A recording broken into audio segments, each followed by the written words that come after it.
పట్టించిన కారం పోసాను. నేను ఆంధ్రా నుంచి కాయలు తీసుకొచ్చుకొని పట్టించుకుంటా ఎప్పుడు కూడా.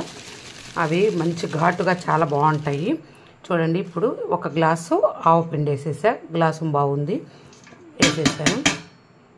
చూసారు కదా, ఆవు పిండి. తర్వాత పసుపు,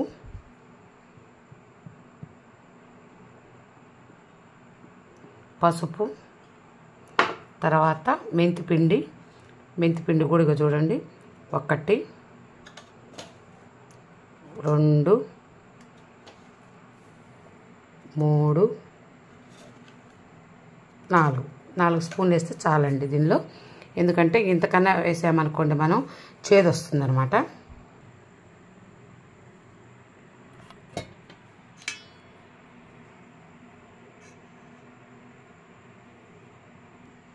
ఇదిగోండి, 1 గ్లాసు 3 మ్యాంగోస్ కారం పోస్తాం. ఎందుకంటే పిల్లలు తింటే కొంచెం ఘాటుగా, మనం పట్టించిన కాయలు చాలా ఘాటుగా ఉంటాయి. అందుకని చెప్పి కారం కూడా ఘాటుగా ఉంటుంది, పిల్లలు తినలేరు.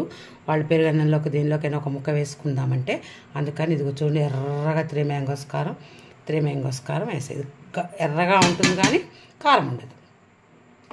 చూసారు కదా. ఇప్పుడు మనం ఉప్పు పోసుకుందాం. దీనిలోనే ఉప్పు అన్నమాట. ఉప్పు 1 గ్లాసు, ఎందుకంటే 2 గ్లాసులు కారం పోసాను కదా. ఇప్పుడు 1.5 గ్లాసున్నర ఉప్పు పోసుకుందాం.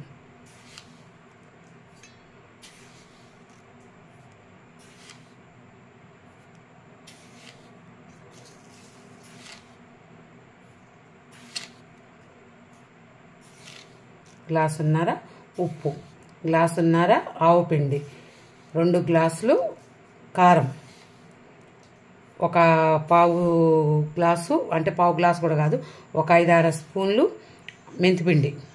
ఇదిగోండి, చూసారు కదా. ఇంకొక 1/2 గ్లాసు. మళ్ళీ మనము తక్కువైంది లేదని చూసుకొని మనం కలుపుకోవచ్చు. ఎక్కువ ఒక్కసారి పోసేసుకున్నాం అనుకోండి, మళ్ళీ ఉప్పు ఎక్కువైపోతే మళ్ళీ కష్టం అవుతుంది. ఇలా వేసేసుకున్నాం కదా. ఇప్పుడు అంతా కూడా చక్కగా కలిపేసుకోవాలి. చూడండి, ఈ విజయ పల్లి నూనె అనమాట. ఇది విజయ పల్లి నూనెనే వాడతాను, గ్రౌండ్నట్ ఆయిల్. ఇంకా నేను ఏ నూనె వాడనండి, ఆవకాయలకు కానీ దేనికి, వంటలోనే కానీ దేనికి కూడా. ఇప్పుడు నేను కేజీ ప్యాకెట్ ఆల్మోస్ట్ పోసేస్తున్నా. చూడండి,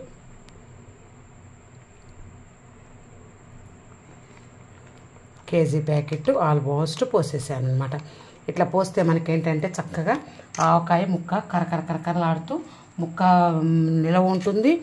తర్వాత వచ్చేసి మనకి చూడటానికి కూడా మంచిగా ఉంటుంది.